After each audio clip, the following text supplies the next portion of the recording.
আসসালামু আলাইকুম। আজকে আমরা ঢাকা বিশ্ববিদ্যালয়ে ভর্তি পরীক্ষার সর্বশেষ আপডেট আমরা জানবো। 2025 এবং 2026 সেশনে আমরা ঢাকা বিশ্ববিদ্যালয়ে যেটা জানি যে আমাদের ভর্তি পরীক্ষার কিন্তু তারিখ আগে ফিক্সড করা হয়েছে, তবে সেটাতে সামান্য পরিবর্তন করা হয়েছে। অর্থাৎ কলা এবং বিজ্ঞান এই দুটো অনুষদে কিন্তু ভর্তি পরীক্ষার তারিখ পরিবর্তন করা হয়েছে। এছাড়াও আমরা আজকে আরেকটা আপডেট যেটা জানি সেটা হলো আমাদের অনলাইনে যে আবেদন করতে হবে সেই অনলাইনে আবেদনের তারিখটাও কিন্তু আমরা পেয়ে গেছি। যে অনলাইনে আবেদন করতে পারবো আমরা 29 অক্টোবর থেকে 16 নভেম্বর পর্যন্ত, অর্থাৎ 29 অক্টোবর দুপুর 2টা থেকে 16 নভেম্বর রাত 11টা 59 পর্যন্ত আমরা আবেদন করতে পারবো। এরপর আমাদের ভর্তি পরীক্ষার তারিখগুলো আমরা একটু দেখি। আইবি এর ভর্তি পরীক্ষা দিয়ে কিন্তু ভর্তি পরীক্ষা শুরু হবে। সেক্ষেত্রে আইবি এর ভর্তি পরীক্ষা হবে এই বছর 28 নভেম্বর 2025 সালে। এরপরে চারুকলা পরীক্ষা হবে তারপরের দিন 29 নভেম্বর 2025। ব্যবসা শিক্ষা ইউনিটের পরীক্ষা হবে 6 ডিসেম্বর। আর এই পর্যন্ত আমাদের সব ঠিক আছে। কলা এবং আইন ও সামাজিক বিজ্ঞান অনুষদের যেটা পরীক্ষা ছিল 20 তারিখ, সেটা নিয়ে আসা হয়েছে 13 ডিসেম্বরে।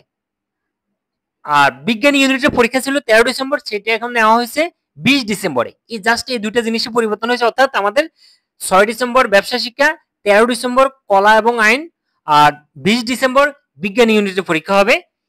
এই 20 ডিসেম্বরের মাধ্যমে আমাদের ভর্তি পরীক্ষার কিন্তু টোটাল পুরো ভর্তি প্রক্রিয়াটা শেষ হয়ে যাবে। এরপর আমরা আরেকটা জিনিস, যেহেতু আমাদের অনলাইনে আবেদন শুরু হয়ে যাবে এবং এসএসসি পরীক্ষাও দিয়ে যাচ্ছে, আমরা কত জিপিএ লাগে সেটা জানবো।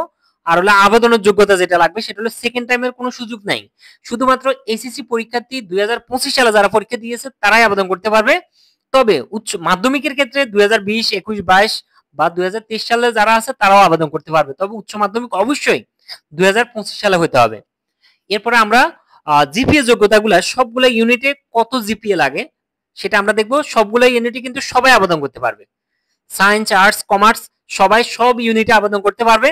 তবে সবার জন্য আলাদা আলাদা জিপিএ যে যোগ্যতা আছে সেটা অবশ্যই থাকতে হবে। প্রথমে আমাদের বিজ্ঞান ইউনিট। বিজ্ঞান ইউনিটের ক্ষেত্রে মিনিমাম জিপিএ থাকতে হবে 3.50 এবং টোটাল থাকতে হবে 8.00। এরপর বিজ্ঞান ইউনিটে যদি মানবিক এবং বাণিজ্য শাখা কেউ আবেদন করে তবে তাদের ক্ষেত্রে মিনিমাম জিপিএ থাকতে হবে 3.00, টোটাল থাকতে হবে 7.50। এরপরে কলা অনুষদে যারা আবেদন করবে, কলা অনুষদের সেম সবাই আবেদন করতে পারবে। এক্ষেত্রে বিজ্ঞান শাখার জন্য লাগবে 3.50, টোটাল লাগবে 8.00। মানবিক এবং বাণিজ্য শাখার জন্য মিনিমাম থাকতে হবে 3.00, টোটাল থাকতে হবে 7.50। এরপরে ব্যবসা শিক্ষা ইউনিটের জন্য মিনিমাম বিজ্ঞানে মিনিমাম থাকতে হবে 3.50, টোটাল থাকতে হবে 8.00। মানবিক এবং বাণিজ্য শাখার জন্য মিনিমাম 3.00 এবং টোটাল থাকতে হবে 7.50।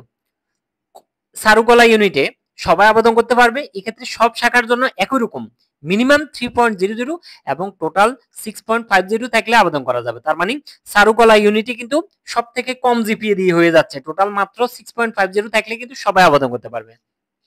তবে এসএসসি অবশ্যই 2025 হতে হবে। এরপরে আইবিএ, মোস্ট ইম্পর্টেন্ট একটা সাবজেক্ট। এই আইবিএ তে সবাই আবেদন করতে পারবে, তবে সেক্ষেত্রে সবার কিন্তু একই জিপিএ মিনিমাম এবং টোটাল জিপিএ সকল ইউনিটে বিজ্ঞান, মানবিক এবং বাণিজ্য সবার জন্য একই রকম মিনিমাম যোগ্যতা থাকতে হবে 3.50 এবং টোটাল থাকতে হবে 8.50। এটা ছিল আমাদের ঢাকা বিশ্ববিদ্যালয়ের ভর্তি পরীক্ষার সর্বশেষ আপডেট। নেক্সট আপডেট যখন সার্কুলার দিবে আমরা সেটা জানা দিব। আর কারো কোনো প্রশ্ন থাকলে কমেন্ট করলে রিপ্লাই দিব। ধন্যবাদ। আসসালামু আলাইকুম।